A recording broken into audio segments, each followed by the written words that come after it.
So I want to start this morning with a story. I actually don't need this at all, if we're going to be honest. I'm going to start this morning with a story. When I got to the 4th grade, first of all, I was about this tall. I was very short when I was little. Now, I'm still pretty short. I don't think I'm very short, but when I was younger, I was very, very short. Now, when I got to 4th grade, I had a teacher, and his name was Mr. Kirker. Now, Mr. Kirker, in the years since, I've actually friended Mr. Kirker on Facebook. And every time I talk to him, I say something about Mr. Kirker. And he has told me many, many times, please just call me Tom. Now, I am not some uncultured Philistine, so I will continue to call him Mr. Kirker, because he is Mr. Kirker, and he will always be. But Mr. Kirker, you need to know 2 things about Mr. Kirker. You really need to know nothing, but I'm going to tell you 2 things about Mr. Kirker. The first is that he's very, very tall. Now, I was about this tall, and he is probably this tall, maybe 6'6". Is this about 6'6"? Here, I don't know. I can't tell. Let's assume he's this tall. He's either Goliath or Dikembe Mutombo, or he's Mr. Kirker. Very tall, and Mr. Kirker loved to read. And starting on the very first day of school, after recess, we would come back to the classroom, and the lights would be off, and we would sit at our desks, and Mr. Kirker would read to us. And he started this the very first day. And this is so very memorable to me because Mr. Kirker did something that I don't think I had ever really seen before. He did a different voice for every character in the book. And he started reading to us a book called The Lion, the Witch, and the Wardrobe. First day of school, he starts reading C.S. Lewis's Lion, the Witch, and the Wardrobe. And he continued reading the Chronicles of Narnia. If you're familiar with that, there are 7 of them, and he continued reading them. And it took us until just after Christmas time. And the reason I know this is because for Christmas, I actually asked for a set of the Chronicles of Narnia because I love reading, and I loved reading then. And I absolutely loved these books, and I wanted to read along with him. At Christmas, I got my own set of the Chronicles of Narnia, and I remember I got to read the last little bit of The Last Battle with him. And this is actually the set that my grandmother got me. I am low-key a hoarder of things. I actually don't like getting rid of things. And there's actually a funny story about this set of books. I had taken them to school when I was in the 6th grade, and my 7th book, The Last Battle, I didn't go to a very good school, but it got thrown across the room and torn in half by someone. I don't remember his name. Let's call him Joey, because it seems like a Joey thing to do. Joey took my book and he threw it across the room and he tore it, and it was ruined. I mean, I couldn't keep it in there anymore, so I actually went and bought a different copy of The Last Battle. My issue is, not only am I a hoarder, I'm at least slightly OCD. It wasn't the same as these other books. It was a different set. It was from a different set. It still fit in here, which was important to me, but it wasn't the same book. And then I met a woman named Holly, and I asked her to marry me. And she had a set of the Chronicles of Narnia, and this is actually her copy of The Last Battle, which has made it into my copy. She's actually never read these books, so judge her. Send judgment upon her.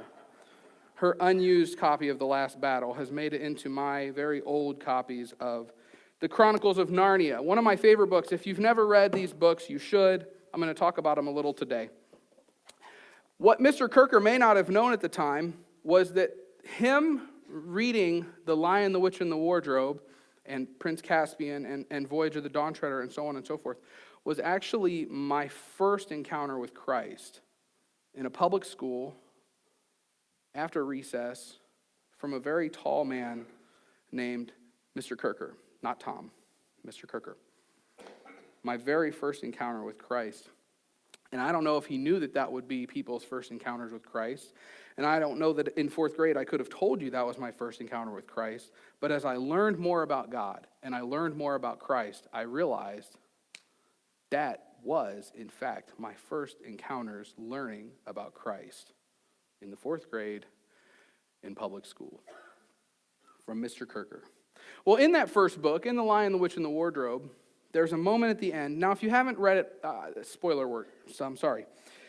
Near the end, Aslan shows up, and Aslan is the Christ character of the books, and Aslan shows up near the end, and he is a lion, and he's roaring, and he's this mighty lion at the end of Lion, the Witch, and the Wardrobe. And he's everything you think of when you think of a lion. He's powerful. He's loud. I'm also describing myself. He's powerful. See? The loud part is what I meant. Thank you. Man, you guys are so mean to me. He shows up and he's roaring and he's conquering and he's this lion.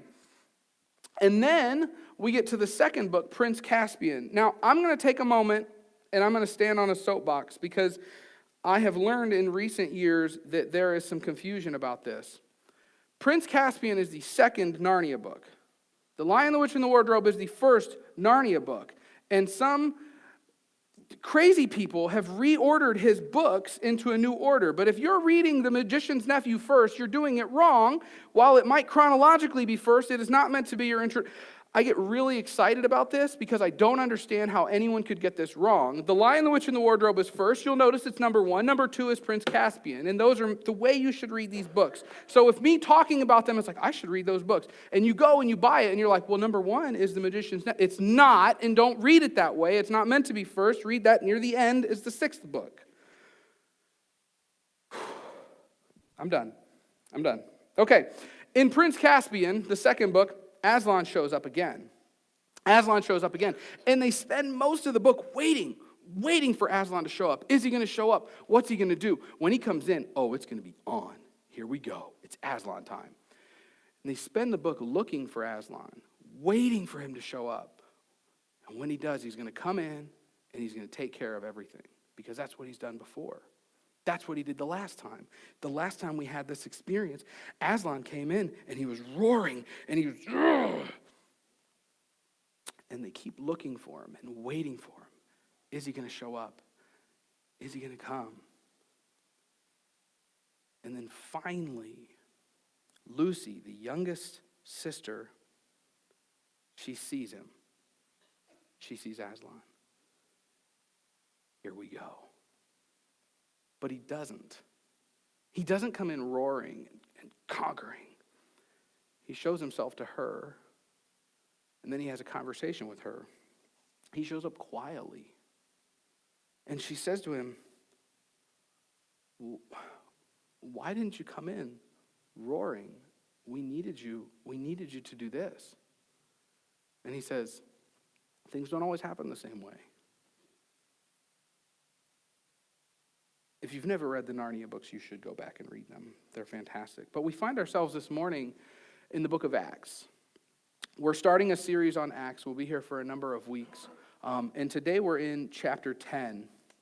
And in the 10th chapter of Acts, something neat is about to happen. And it's one of those things that if you don't fully get all the context, you might just kind of skip over it and go, that is a story? Thank you for that weird story. The context is that Peter, who was Jesus' disciple, he was Jewish. He was actually devoutly Jewish. He was very Jewish, a Jew's Jew, very, very Jewish. And he obeyed the Jewish laws. He didn't eat certain foods. He didn't do certain things. He was very Jewish. He follows the rules of Judaism. And he has a vision in Acts chapter 10 where there are animals, and God says, eat these animals. And Peter says, well, I can't eat those animals. I know better. I don't eat those animals. They are not appropriate to be eaten. We don't eat them. The rules are we don't eat them. You told us. You said, God, don't eat these animals. I will do what you have always told me. Don't eat these animals. God says, yeah, but things are changing now. Things are changing now. I'm going to do things differently. Peter wasn't crazy. For centuries, the Jews had followed these rules, had followed these laws that God had given them, and it had worked. It was working for them. It was good. We don't eat these things. We don't do these things. He wasn't losing his mind. He wasn't going crazy. He was doing what he was supposed to. He was following the directions he had been given. Why would that change? Now, the truth is that a lot of times churches do the same thing. They find a thing that works or a way that God has moved, and they get excited about it. It worked. I've heard churches tell me this. We had this bus ministry in the 80s, and we would just drive around and pick kids up. We just drove around, and we picked all these kids up, and they'd get on the bus with Bill, and Bill would bring them to church, and Bill would just take them back home. And some of you are listening like, does anybody know who Bill is? I don't think I would let my kids on the van with Bill. I think he has one eye missing. But it worked. And so I've seen churches 20 or 30 years after it was working continue to do it. And parents are like, oh, there's that guy with the bus again trying to get my child on it. Might as well say free candy. No. It worked, but it doesn't work now. I've heard churches say, well, we've always done this. We've always done this, and it worked. You should have been here in the 50s. One time the pastor was preaching, and a bird landed on his shoulder. And I'm like, wait, what? They told me a bird came in, and he had trained it, and it landed on his shoulder. And nobody knew he had trained this bird, but it came in. So we're all waiting for another bird to come. Why? Churches do this. They get excited. God did this cool thing. God worked in this cool way. God showed up when we had a revival. Now we always have revival because God might show back up. And so Peter is told to go and visit Cornelius. Cornelius was a Gentile, and Peter, being a good Jew, says, actually, I don't go to the home of Gentiles because I'm not supposed to do that. I don't eat non-kosher food, and I don't go and visit and mingle with Gentiles. That's the rules. Those are God's rules. God says, go. And so Peter does, and he goes to Cornelius' house, and Cornelius is a Gentile, and Peter is breaking rules, and he enters the house, he meets them, he realizes, oh my goodness, these people want to become Christians. These people are following God. I didn't know we could do it like this. I thought you had to be Jewish. And so Peter starts talking. Verse 34 of Acts chapter 10, then Peter began to speak. I now realize how true it is that God does not show favoritism, but accepts men from every nation who fear him and do what is right. You know the message God sent to the people of Israel, telling the good news of peace through Jesus Christ, who is Lord of all. You know that what has happened throughout Judea, beginning in Galilee after the baptism that John preached, how God anointed Jesus of Nazareth with the Holy Spirit and power, and how he went around doing good and healing all who were under the power of the devil, because God was with him. We are witnesses of everything he did in the country of the Jews and in Jerusalem. They killed him by hanging him on a tree, but God raised him from the dead on the third day and caused him to be seen. He was not seen by all the people, but by witnesses whom God had already chosen, by us who ate and drank with him after he rose from the dead. He commanded us to preach to the people and to testify that he is the one whom God appointed as judge of the living and the dead. All the prophets testify about him, that everyone who believes in him will receive forgiveness of sins through his name. You see, God is doing something new. You've heard before that the day of Pentecost is the birthday of the church. Now, if I stood up here and said this and Pastor Doug was watching on the video, which he might be doing, he's screaming at his phone, no, it's not the birthday of the church. That's not the birthday of the church. And so I'm not going to say that. But you've heard that Pentecost is the birthday of the church. And again, no, it's not. It's not the birthday of the church. And he'll tell you it's not the birthday of the church because on that day there were only Jews present.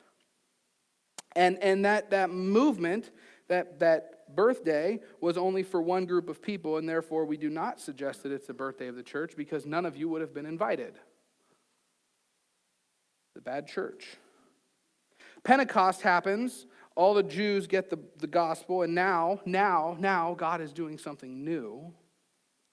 God is expanding the church to the Gentiles. God is commanding Jews who have held long-standing laws, traditions, and customs that said, don't share this with Gentiles. They are not part of the group. God is now changing that and saying, go to the Gentiles. This is a big deal. Things are changing, even in this young church. And we have watched, in our time, as many churches have stood by and watched the world change around them and refused to make any of their own changes. Have you ever seen a church that does this? Not our church, of course. Have you ever seen a church that refuses to change with what the world looks like? It's frustrating to watch. It's really frustrating to watch. It's more frustrating to be on staff there. Again, not here. But the world is changing. We can agree with that. Do you agree with me? The world is changing. Yes, the world has changed. This is not the world you might have grown up in. Parents don't let their children get on the van with Bill. No offense to Bill. Bill's probably a nice guy. But the parents aren't going to let their child just get on the van with Bill. Bus ministries are probably not the wave of the future for the church. Some of the things that worked when I was a teen aren't really going to work now either. And some of the things that worked even when I started youth ministry a decade ago, I've suggested to my kids, let's do these. And they look at me like, what? Why? I remember playing DC Talk for my kids the first time. Did you guys ever listen to DC Talk? I love DC Talk. Huge fan, still am. I'm waiting for the reunion tour that's not just a stupid cruise. DC Talk. If you're listening, Toby Mac, hear me out. Or at least give me tickets to the cruise. I'm happy to go on the cruise. I just don't like that's how they did it. I played DC Talk for my students my first year of youth ministry, and it didn't go very well. They said, what are you playing? I said, guys, this is DC Talk. This is Jesus Freak. What? No, this is awesome. Just listen. They said, this is trash. And now I'm the youth pastor who wants to fight kids. The world is changing. Things are different now than they used to be. And that's what Peter is saying. He says, I'm seeing now that we're going to have to change this up a little bit. This can't only be for the Jews anymore. We have to change. And we now, in 2020, or 2020, as Barbara Walters would say, we are in a new world where things are changing. And so we're doing things a little differently. And I'm going to suggest this morning that there are 3 things that we need to be thinking about as we move into the future. Not necessarily our church, but the church needs to be thinking about as we continue to move into the future. I've noticed the first thing, very important moving forward, is a digital presence of some kind. We are currently streaming our service over Facebook to anyone who wants to watch. My mom watches these services from Ohio. I just realized I've used the name Bill like 17 times as a joke. We have a guy named Bill who watches every Sunday. Bill, these jokes were not about you. They were about another person named Bill who doesn't actually exist. But we have people who watch our services. And on a day like today, when we had a snowpocalypse, at least that's what we were told we were going to get, this is a great day to show the service digitally. We are currently working on a new website, because a website, I've been told, is the new front door of the church. You'll notice on the door of the church up there is information. Our services start at this time. This is the phone number. And this is our Facebook site, how you can get in contact with us. But people now, instead of driving to the church to see those things, they just look online. And if your website looks like it was built in 1998, they will go, no, I don't want to go there. The digital presence is important because the world is changing. And some of you might say, nobody here, but in some other churches, they'd say, well, back when we were growing, we didn't need a website. We just opened the doors and people showed up. And some of you are like, that is true. That's exactly, we didn't have a website. It was the 50s, dude. The website, what? But the world is changing. As Peter's saying, I'm seeing now that things are changing and we have to do things a little differently. Digital presence. The world is changing. We have to engage a digital presence. I think the church is moving in a direction. The second thing I want to say, I was asked recently, what do you think is the future of the church, big C? And I took a minute to think about an answer because I don't usually just have those things in my head. And I said, I think the future of the church is small. And these people looked at me like, wait, are you advocating for us to like not have people in the church?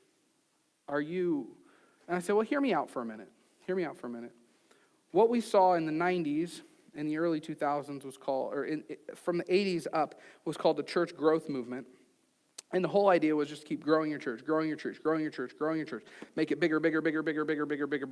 You should always be growing and expanding, and then your footprint will grow and expand, and then there will be more disciples and more people will come to Christ. And there was a church not too far away from here who kind of pioneered this entire movement and said, actually, what you want to be is called a seeker-sensitive church. That way, people who don't know Christ, they'll come to your church and they won't be off-put by some of the things we might do, like calling communion the blood and the broken body of Christ. That's off-putting to people. So make your church look more like a movie theater because then they'll be more comfortable. That church very recently actually came back and said, hey, we became a huge church and we propagated this idea of being seeker-sensitive, and this was our whole strategy, and we shared it with all of you and said, follow this strategy. It'll help you grow into big churches. Actually, they said, none of that works. Please don't do that. You led us all astray down this path, and none of it worked. The future of church, I don't think, is going to be found in mega churches. I think we're starting to watch some of them crumble under their own weight. The future of the church will be smaller. Groups of people who meet regularly and worship the Lord and hear teaching and break bread together in homes, in small groups, in smaller buildings. I think the future of the church is smaller, more mobile, leaner,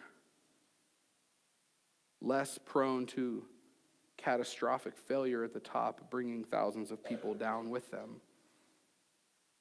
The world is changing. With the advent of a digital presence, you can reach more people in a smaller environment than you ever could before. I don't think church should only exist digitally, but I think we're going to see smaller become part of the solution. We have embraced some of that here. And the ways we've embraced that happen on Wednesday night at the Weitzel's home, and it happens Thursday nights at the Kephardt's home, and we have tried in a few other locations to have small groups because the future of the church is small. If you're not involved with one of those small groups, I think you should seek that out. I think there is immense value in being together with a small group of like-minded people who will lift you up. People who will pray with you when things are bad. People who will celebrate with you when things are good. The future of the church is small. And finally, the third thing, the church moving forward has to engage the world on an intellectual front.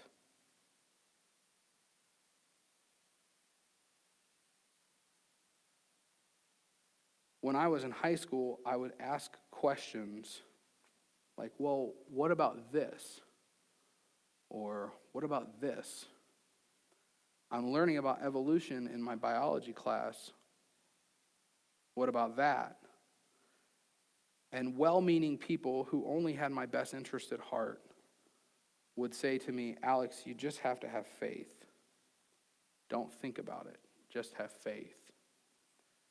And I got to be honest with you, friends, that doesn't work for me, and that doesn't work in 2020. We have, for far too long, ceded the intellectual arguments and said, we'll just be a people of faith. I want us to be people of faith. But if we're not willing to engage intellectual arguments, then people will leave our movements and say, you have nothing for me. When asked what the greatest commandment was, Jesus said, love the Lord your God with all your heart, all your soul, all your strength, all your mind. My students, we just spent 6 weeks talking about loving God with your mind. What that looks like. It means engaging with your brain, thinking about these things. We have to be able to have these intellectual conversations. Otherwise, we will be left behind as the world continues to change around us. That said, that's not all Peter talks about here. Because every time someone says we need to change with the world, we need to change and do things differently, there's always someone in the room. Her name is usually Karen, not our Karen. We love our Karen, but there's a Karen in the room, and you know what I'm talking about. She says, well, yes, but the gospel doesn't change, preacher. Every group has one of them. If you're the one in this group, let me engage with you now. Peter says, we are witnesses of everything he did in the country of the Jews and in Jerusalem. They killed him by hanging him on a tree, but God raised him from the dead on the third day and caused him to be seen. He was not seen by all the people, but by witnesses. And he goes on, he commanded us to preach to the people and to testify that he is the one whom God appointed as judge of the living and the dead. Because while things are changing, some things are not. The gospel has not changed. Jesus died without ever having sinned in his life. Jesus was dead for 3 days. He wasn't asleep. He wasn't hurt. He wasn't swooned. I've heard that before. He wasn't swooned. He was dead. He was buried. He was mummified, effectively. And then on the third day, he wasn't any of those things anymore. He was alive in his body. He wasn't a spirit that had rose and was now ghost walking through things. He was him, used to be dead and not anymore. The gospel has not changed. We will continue to preach a Christ that was alive and then dead and then alive again through the power of God. I'm going to try that again. We will continue to preach a Christ who was alive and then dead and then not dead anymore. He was alive through the power of God. Amen? Amen. That's great news, Pastor. Good preaching. Resurrection. And Peter tells us the call that Jesus gave us was to preach, was to keep talking about it, not to stop sharing it. The call has remained the same. The methods will change. The methods will change. We will talk now to a video camera that is also in the room with us. We will now speak over Facebook Messenger with people about the faith. We will engage in new ways. There is a myriad of awesome content on YouTube that is merely mechanisms and way for you to learn about the Bible and or share the gospel with friends. You can search on YouTube and find all these awesome videos about different biblical concepts, different things that the faith does, different things that the faith teaches. We, in this church, make a video just about every week. Pastor Doug and I, up in his office, make a video explaining some theological concept so that you can grasp it better, so that when you talk to your friends, you have a better idea of what Nazarenes believe. We have to engage those new methods of communication, because if all we did was send you newsletters that said the same thing, you would just hit the delete button. Or if we sent newsletters in the mail, you would never even open them because that's junk mail and you'd throw it away. And some of you are like, I would never throw your mail away. Okay. The gospel doesn't change. The call to preach doesn't change. Those are things we're going to keep doing forever and ever and ever and ever. But some of the methods change, and that's a good thing. Peter says, I saw this was a good thing. These laws of what we can eat, what we can't eat, and how we should interact with other people, they were good, but that's not what we're doing now. Things are changing. As the worship team comes back up, we're going to sing another song before we close this morning.